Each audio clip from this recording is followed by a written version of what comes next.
So I don't have a house right now. I think it was maybe 2 videos ago that I just posted that I moved into a new house. I gave a little house tour. I'm literally tearing up here. However, my house has a vengeance against me. Not once, not twice, but 3 times. My perfect little home has betrayed me. My house is flooded 3 times. 3 times. All right, let's just do a State of the Union, okay? So we're at the top of the stairs. Hello? Heading down to the glory. That is the basement. Yeah. There's my chair. This is actually my favorite part right here. We had to put in new cement. So my sweet little roommate just left her mark, as she should. And hopefully we'll never see her again, you know? That's the goal. This was El Sino de Cremo.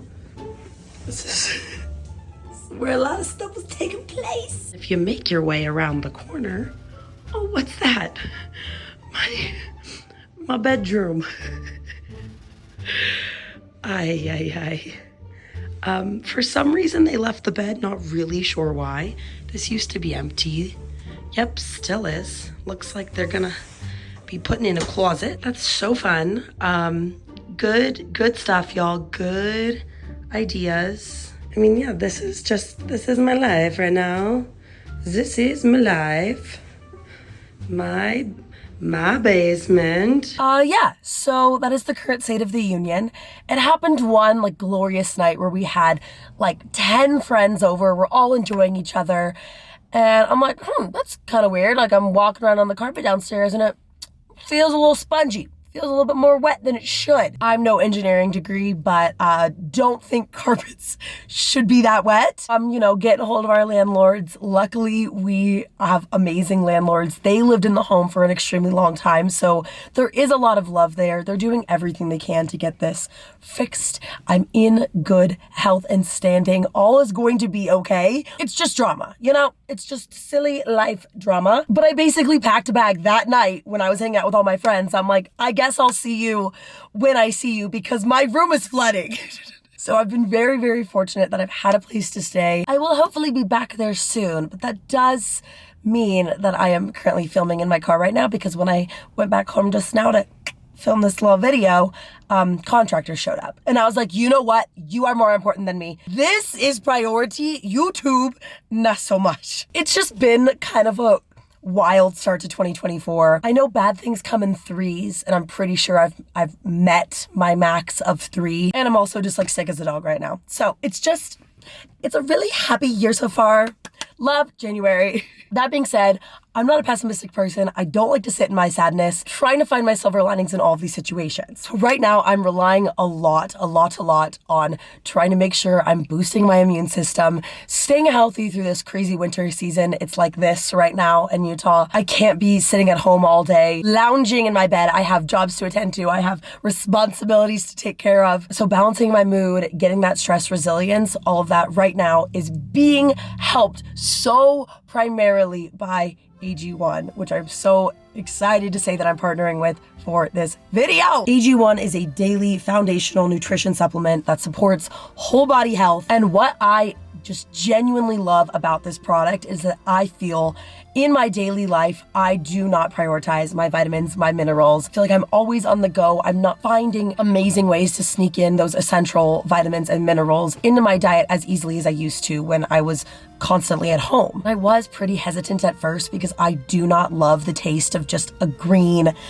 drink, but because they extract natural essences from pineapple core and vanilla beans, it doesn't taste nasty. Believe me, especially right now, I'm feeling that sustained energy, not feeling like I need as much coffee as I used to. I'll take it pretty much first thing in the morning, alongside my morning glass of water. Then I just feel as if I'm having that mental clarity that I constantly crave. I feel a lot more relaxed, just not as stressed about minutia in my life, like a flooding home. And I get to replenish all those micronutrients when I'm working out, when I'm instructing classes at my fitness studio. And it's not just something that the AG1 team just whipped together. Since 2010, they have revamped their formula 52 times, constantly just looking for those high quality ingredients, living up to those rigorous standards. And when you focus on your foundational nutritional health and you're adding in foundational functional nutrition supplements. You're raising the baseline for your overall health by comprehensively nourishing our entire body. You think nutrition, sleep, sunlight, community, movement. That is the bedrock of a healthy lifestyle. You're improving your mental health, your physical health, and that overall just leads to an amazing life. No hate in that. AG1 delivers those high quality vitamins and minerals, and also pre and postbiotics that diversify your gut microbiome, which, as we know, means that you're not just getting nutrients, you're also helping your body make better use of them. Chef's kiss. No cuts here to show you how much I genuinely love this taste. The pineapple comes straight through. I loved learning that because now I can actually identify it. It doesn't taste bad. It tastes like a juice that you'd buy for a whole bunch of money at a juice or smoothie store. This is my canister that holds my AG1 with all of the powder and the scooper inside, but you can also just get individual packets when you're on the go, when you're traveling. And this is also their special AG vitamin D3 and K2, which will be supporting that healthy, strong immune system, cardiovascular health, and big, strong bones. If you want to try AG1 for yourself, you can visit the link in my description, or you can visit drinkag1.com/Taylor Woods to get a free 1-year supply of the AG vitamin D3 plus K2 plus 5 AG1 travel packs with your first purchase of AG1. This is keeping me afloat right now when I'm sick as a dog, so I'm extremely appreciative. Freaking love AG1. Give it a go yourself. Let me know what you think. So I have a few important things I want to talk to you about today. But just to kind of like add a little bit more zhuzh to my life, I'm gonna do it over eating one of my absolute favorite meals. It's this amazing restaurant in downtown Salt Lake called Spitz, with a Z. Great Mediterranean food, good bowls, good little wraps. So I'd like to actually, uplift my spirits with a little bit of food while I talk about kind of a more heavier topic and be very vulnerable on the interweb. Also, it is a warm 50 something degrees outside right now. This weather this winter is confusing me. Girl just got snow tires put on her car this week. Do you see any snow? No.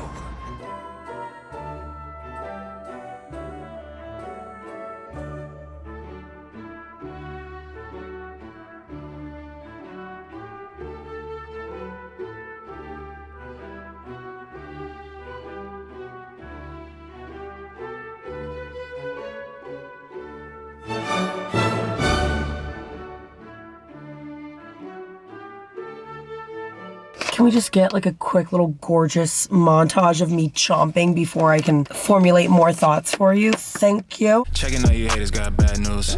Real dog know I got an attitude. Too much talking in the chat room. Painting you boys like a tattoo.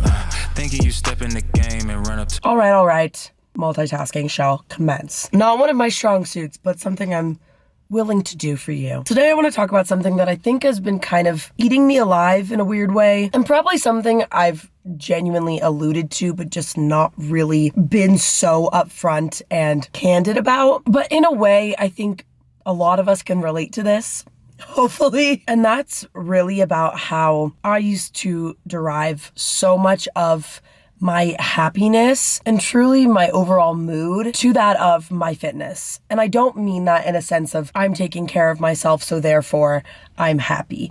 That should go hand in hand. What I mean is that I think I was doing it in such a negative way that it was almost detrimental to my mental health. Please excuse me, because this should definitely be more of a podcast than a video, but since I have retired my podcasts, maybe not indefinitely, but we'll leave it at that. Here we begin this journey. I really thought of myself as such a happy kid. If we're really gonna go that way, we're really gonna start there. I was such a happy kid. I loved school. I loved hanging out with my friends. Like, I really think I had such a special childhood. And I always think back to that because I know how fortunate and how blessed I was to think back on my childhood and for it to mainly be happy, positive memories. When I think about my activity level as a kid, of course, like most kids, it's just natural. You just want to play in the yard. You just want to go run around on the playground. But I was kind of just in organized sports for most of my life because it was a social thing to do, if I'm being quite honest. When I started soccer at age 4 or 5, I remember my parents always telling me I would just chit chat on the field. I would just want to be talking to my friends, and they're like, the ball, the ball's over there, Taylor. I'm like, yeah. But has Jamie heard the latest gossip?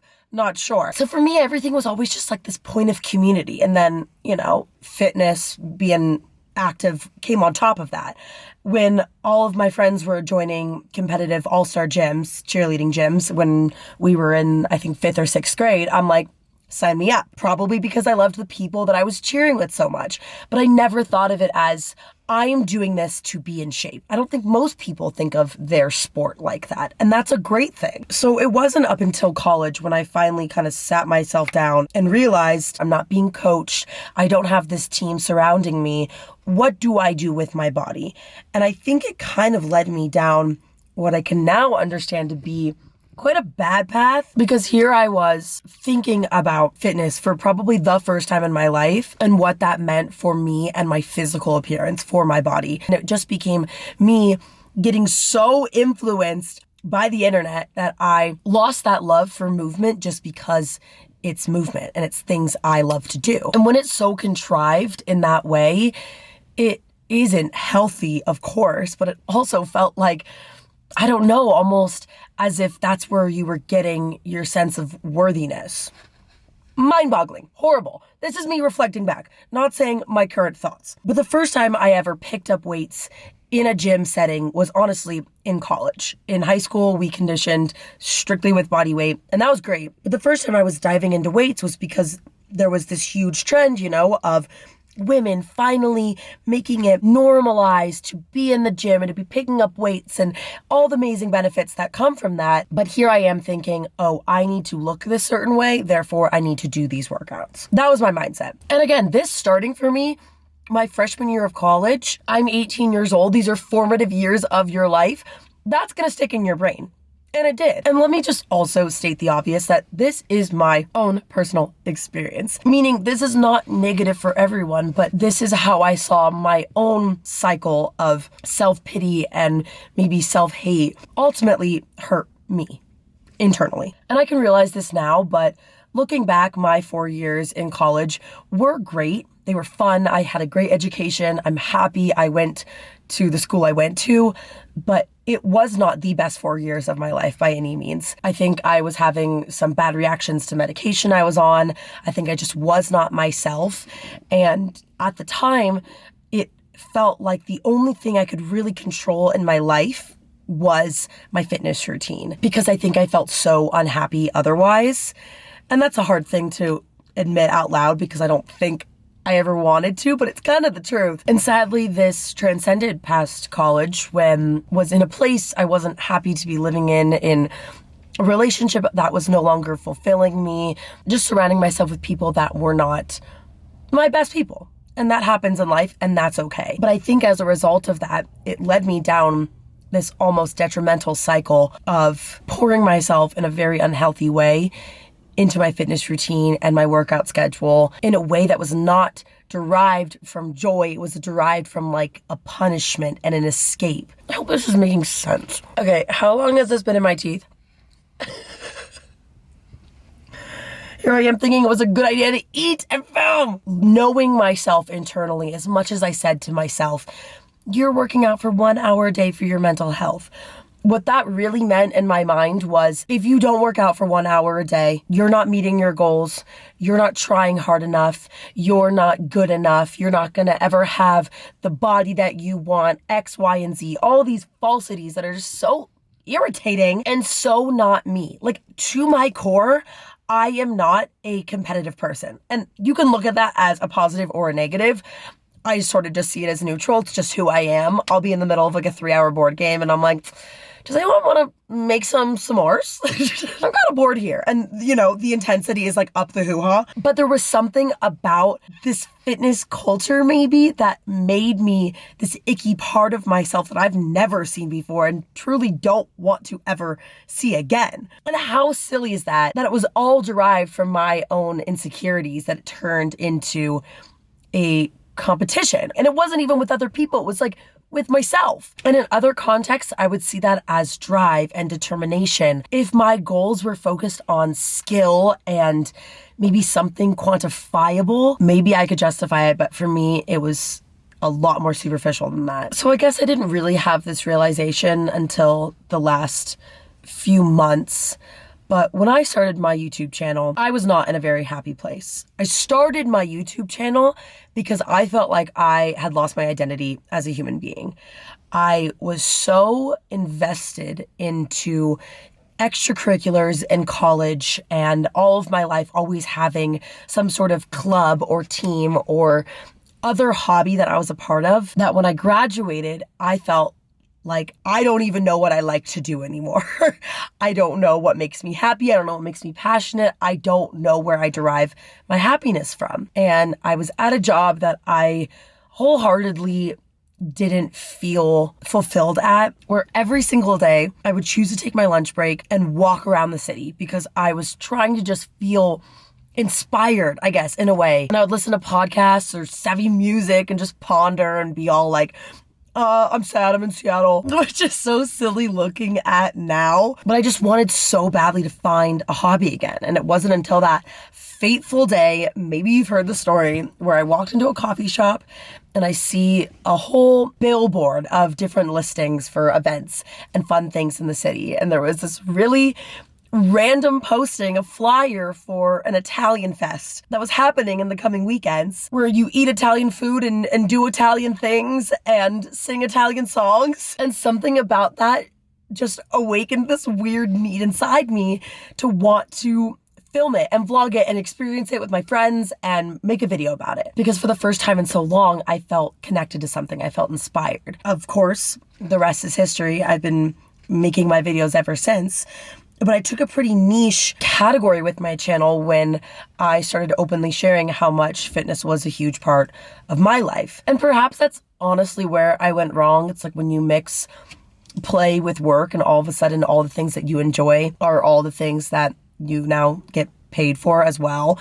It's like that Billie Eilish song, things I once enjoyed now keep me employed. Such a weird paradox because it's all you'd ever want and hope for, and then all of a sudden your favorite thing in the world becomes a part of your obligations, requirements, and it gets all sticky. It gets so sticky. But the most magical thing happened to me when I chose to make a big scary move about 15 months ago and moved to Salt Lake City. Because I was down on my luck. I was fresh out of an apartment, fresh out of a relationship, had nowhere really to go, and just striving so hard to not just go home because it was the easy thing to do. And it took me a long time to internally and very externally to my friends and family process all of this. But when I finally realized I needed to go and do something scary and hard for me and move to a new city that has maybe always just tickled my fancy because we're right by the mountains. I love to hike, I love to climb, I love to ski. Maybe I needed to unlock some of those passions that are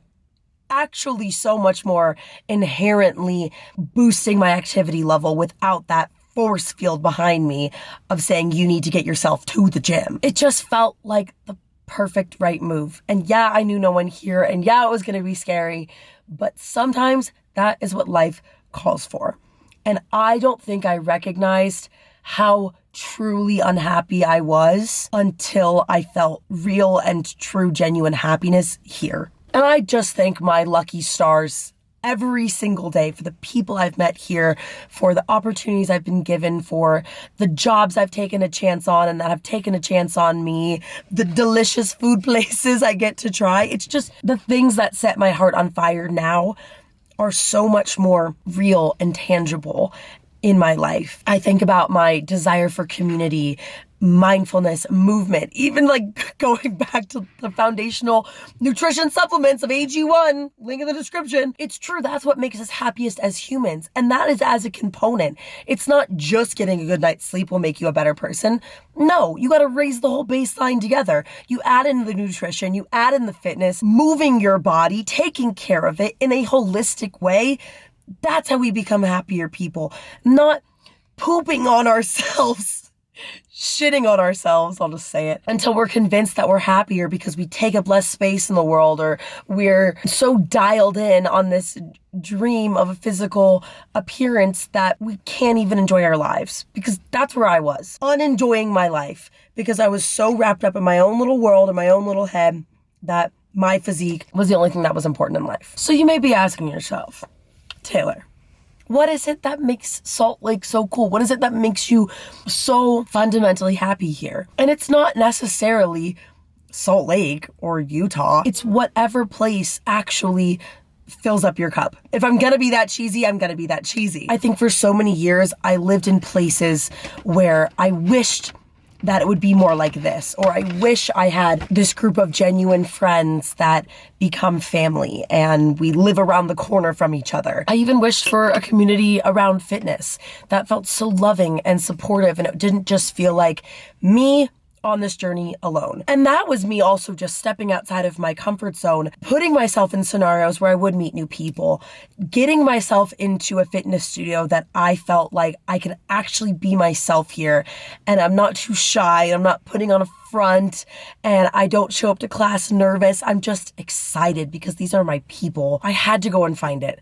And I had a professor tell me this once, and it's always stuck with me, but change never happens inside your comfort zone.